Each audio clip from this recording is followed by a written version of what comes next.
You won't believe what's going on in the music world right now. Bad Boy, the African giant, is now saying that Diddy actually owns him. Sounds wild, right? This is the same Bad Boy who shot to fame after winning a Grammy. But now, he says he feels trapped by the music industry. What started as a dream collaboration with Diddy has turned into something completely unexpected. In this video, we're breaking down how Bad Boy's partnership with Diddy went off track, and by the end, you'll see the music industry in a whole new way. Well, what I said is that, isn't it weird that the government was so interested in Diddy's baby oil that they took 1,000 bottles away from his house?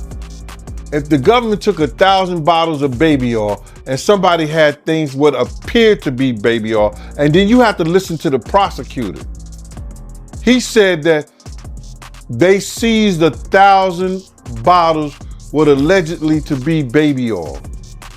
Allegedly to be baby oil. So that's telling people that it wasn't baby oil. And people think that that was baby oil, they out their mind. I don't believe it was baby oil. Yo, bro, when they went up in there, they knew what they was gonna find. They knew what was ever in that baby oil or that those bottles that appeared to be baby oil, they knew about that at first. You gotta realize 9 times out of 10, that individual that got caught at the airport, that was supposed to be their carrier, told them what they was doing and what they had. I wouldn't put him past that he told them everything. So when they went up in there, they knew they had to take whatever was out there, and that thing that appeared to be baby oil, they took that. They gotta test every last one of them. Remember when Burna Boy was on top of the world, holding that Grammy? He truly earned the title of the African giant. But now, there are whispers that things aren't as perfect as they seem. Let's take a quick look back at how Burna went from Nigeria's rising star to a global sensation. Born Dominiogulu, Burna Boy made waves in Nigeria with his one-of-a-kind Afrofusion style, releasing hit after hit until everyone knew his name. His album African Giant got everyone, even moms, dancing and earned him his first Grammy nomination.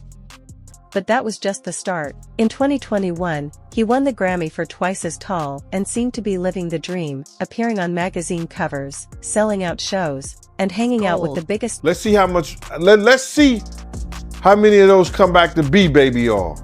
Bro, listen to me. Costco don't sell that much baby oil. Where you know sell that much baby oil? Yeah, I don't know any store that sell that much baby oil. I know Costco, they came out and said that they don't even sell baby oil. My sentiments exactly. But you personally, right, what do you believe was in the baby oil? If you ever seen a massage parlor being raided and they walking out the people,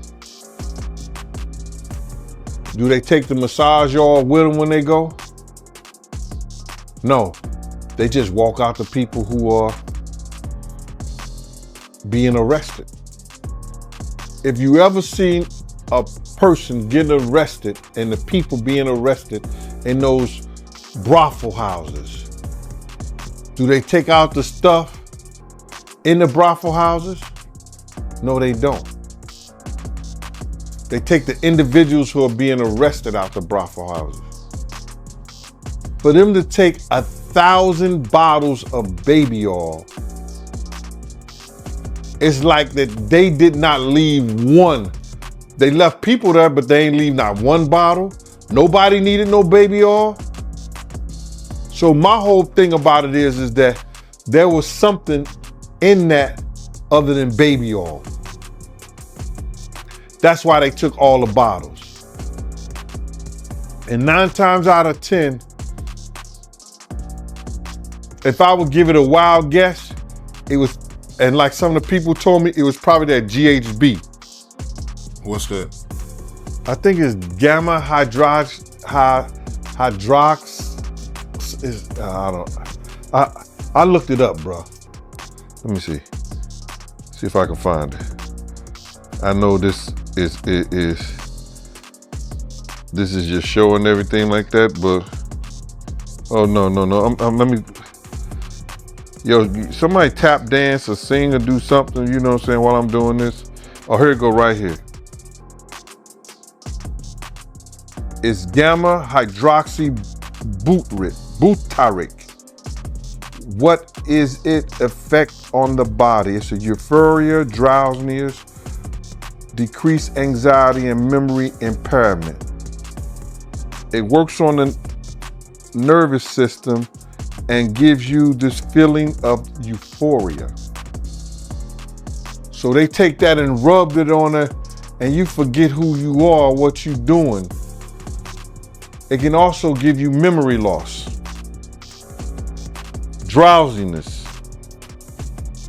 and that's under the DEA, the Drug Enforcement Administration.gov. Rumors started flying fast, with fans speculating that Burna Boy wasn't as happy as he appeared. People began wondering, what's really going on behind those designer sunglasses?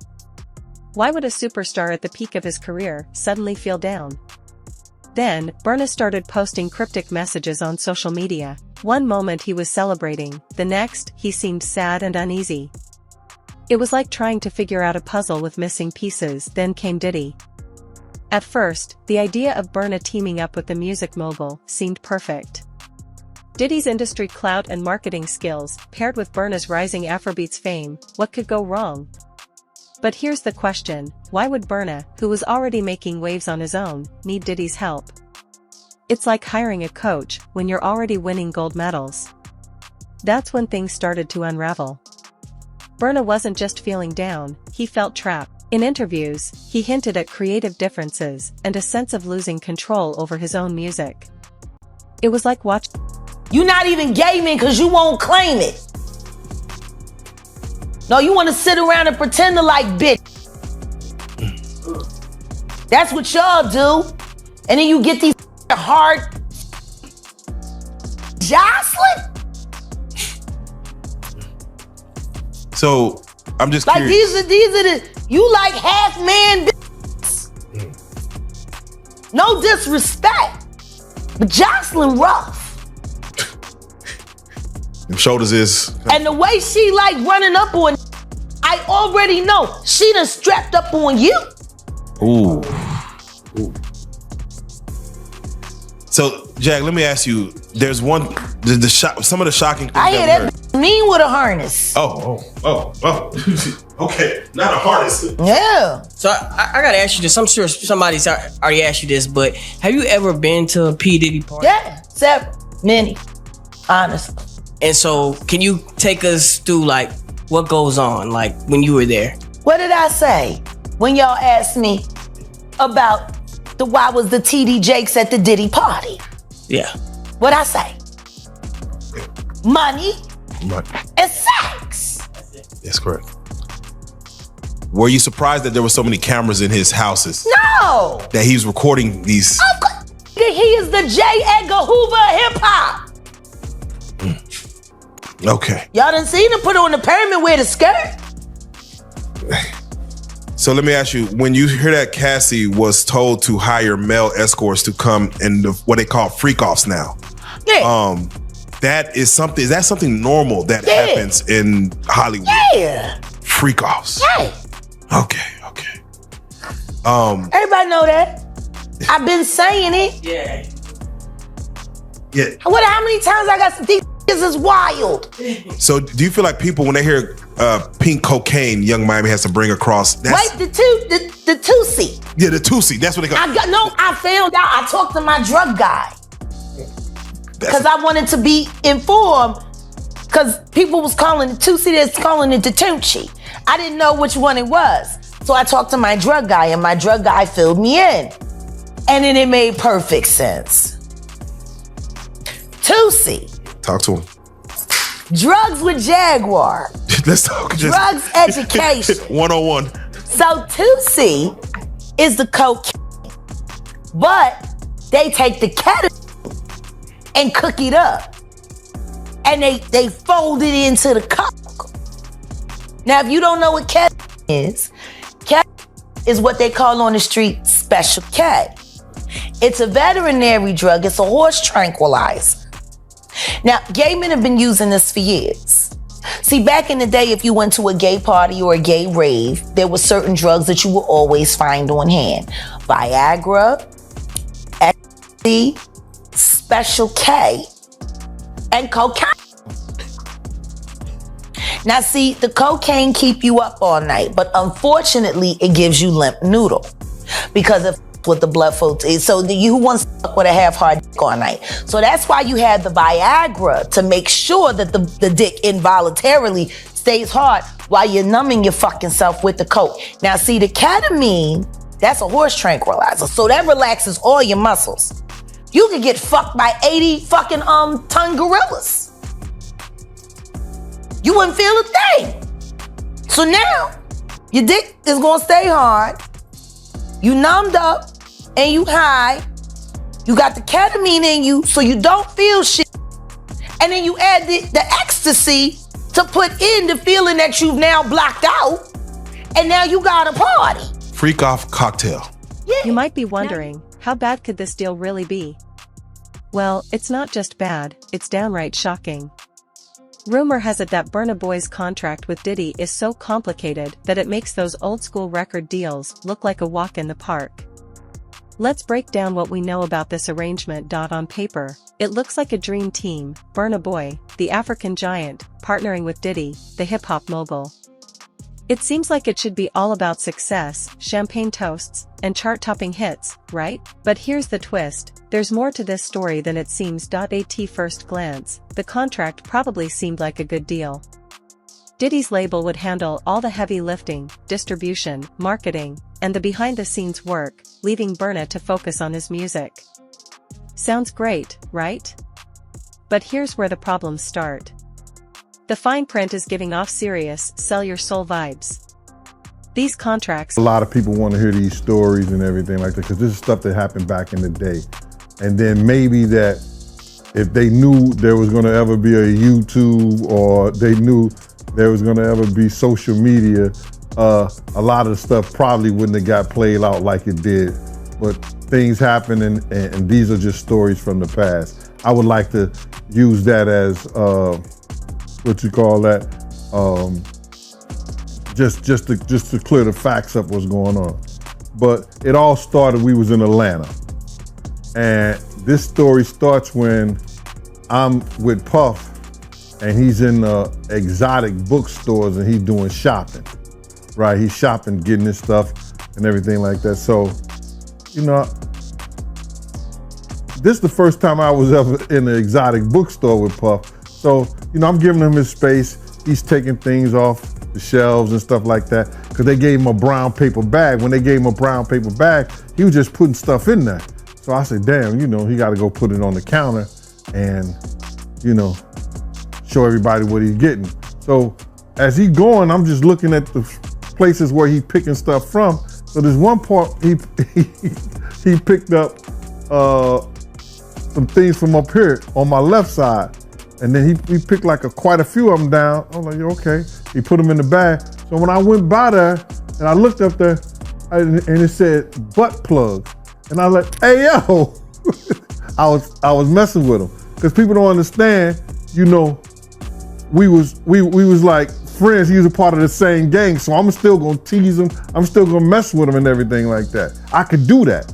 It wasn't just no security thing. So I say, yo, what are you getting this for? And it said butt plugs, and he was like, yo, can I do my shopping by myself? I said, yeah, you could do it by yourself, brother. And he started walking and everything like that. When he got I just waited at the counter. When he got to the counter, he didn't even have to show the guy nothing. He just gave the guy a wad of money. I mean, like, he gave the guy a stack something like this. And Puff wasn't the dude that carried no 20s and no 50s and nothing like that. And I mean, like, he just said, boom. And we walked out the store. So we had to leave Atlanta and go to North Carolina for a show. You understand? And it was him, this rapper, Sarah, and this other girl. We all got on a G5 jet, and we flew to G4 jet, and we flew to North Carolina. So later on that, I think that afternoon, same day, this rapper and him, they all in the room together. You know, it's Sarah, the girl, Puff, and this dude, this rapper. So Burna isn't the first artist to get caught in a messy contract. Remember Prince? He literally wrote slave on his face in protest against his deal with Warner Brothers. And let's not forget TLC, they sold millions of records, but ended up broke because of their contract. And this isn't Diddy's first time at the rodeo either, if you catch my drift. So, what's really at stake for Burna? His music, his money, his freedom, heck, it might be all of the above. These kinds of contracts can take over an artist's entire career. They can control Burna's sound, his image, and even his collaborations. It's like being in a relationship where your partner controls everything, what you wear, who you hang out with, and even what... I'm hearing at the door and stuff like that, like, yeah, so then next thing you know, somebody rang the doorbell. We had the presidential suite where we was at. So I opened the door and the dude said, yo, I'm here for my cousin. I said, who your cousin? And he said, Ja Rule. I said, well, he busy right now. He said, he busy doing what? I said, he with Puff, they're in the room, they busy, they don't want to be bothered. He said, well, I'm going in there. I said, bruh, you ain't going in there because he told me they don't want nobody to be bothering them. He was like, yo, I don't care, man, I'm going in there. That bull like that. I said, yo, bruh, Jesus Christ had to come down here and take the air out of my body before you get in that room right there. Watch. He tried to bum rush me. I grabbed it and threw him against the piano. When I threw him into the piano, Puff and Ja Rule runs out the room. Puff got his towel, Ja grabbing his towel, but they butt the naked. And so then Ja was like, yo, what's going on? Yo, Jay, that's my cousin. He know me well, you know, and Puff was like, yo, Jay, what happened? I said, he tried to get in the room. I told him he couldn't get in the room. And he was like, Puff looked at Ja. He said, yo, Ja said, you ain't want to go in that room because there's a lot of freaking going on. So I was like, oh, he said it was a lot of freaking going on. So that was basically that story, man. You know what I'm saying? They went back in the room, dude felt a certain kind of way, and he left out. So I seen them at the concert the next day, and they tried to, you know, form up against me. But my man Frank was like, I told my man Frank, I was like, yo, Frank, put yourself in that position. Somebody trying to get in the room, and Ja told you don't let nobody get in the room. What would you do? Now, y'all can do whatever y'all want to do, man, but you know I ain't taking no losses. Say, yo, you good, and that was it. Bruh, when Ja said, you don't want to come up in there, a lot of freaky stuff is going on. You got to use your mind. What they was doing with those butt plugs. Right.